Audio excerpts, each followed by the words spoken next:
During a school lockdown drill, my classroom door was the only one that didn't unlock afterward. I was sitting in AP history when the lockdown alarm went off. Mrs. Patterson didn't even look up from her desk. She just sighed and said, "All right, everyone, you know the drill. Lights off, phones away, quiet in the corner." We'd done this 100 times before now. Our school did lockdown drills every month. Some kids complained, but most treated it like a 10-minute break. We'd squeeze into the corner farthest from the door, sitting on the floor in the dark, scrolling through our phones on silent while Mrs. Patterson locked the door. This time felt exactly the same. 23 of us crammed into the corner. My best friend Maya sat next to me showing me pictures of her dog. A couple guys were playing a game on someone's Switch. Mrs. Patterson locked the door, turned off the lights, and sat at her desk. 10 long minutes passed, then 15. Maya whispered this was taking longer than usual. Mrs. Patterson shushed her. We waited. 20 long minutes in, we heard doors opening in the hallway. The all-clear announcement should have come over the intercom, but it didn't. We just heard classroom doors unlocking, teachers talking, students filing out. Mrs. Patterson stood and tried our door. It didn't open. She tried again, jiggling the handle harder. Nothing. She pulled out her key and tried to unlock it manually, but the key wouldn't turn. The lock was jammed. "Well," she said, trying to sound calm, "looks like we're stuck. Maintenance will be here soon." She called the office. No answer. She tried again. Still nothing. The hallway was empty. Everyone else had left. We were the only ones still locked in. Maya stood and tried the door herself. 5 other students joined her, all of us pulling, pushing.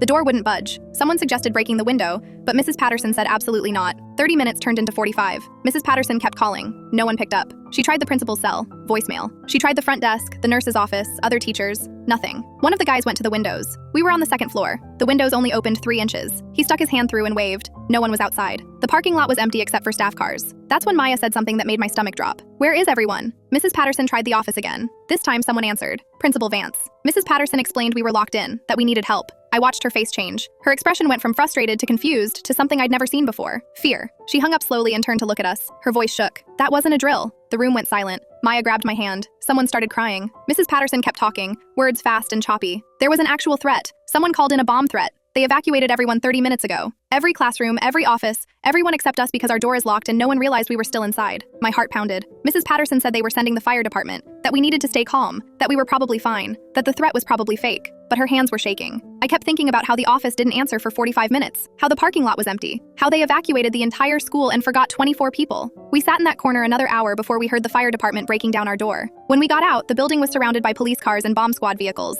They searched every inch of that classroom. They questioned all of us separately. They never found a bomb. The threat was fake. But they never explained why our door was the only one that malfunctioned, or why the office ignored Mrs. Patterson's calls while we sat in a potentially dangerous building, or why no one noticed an entire classroom missing during evacuation. The school district launched an investigation. They discovered our classroom had been marked empty on the evacuation checklist due to a clerical error from that morning when Mrs. Patterson called in sick before changing her mind and deciding to come to work anyway. The substitute assigned was never notified, and administrators assumed the empty substitute slot meant an empty classroom. I transferred schools 2 weeks later. So did Maya. So did most of our class. Because we all knew what Mrs. Patterson knew when she hung up that phone. If there had been a real bomb, we would have been the only ones left inside to find it.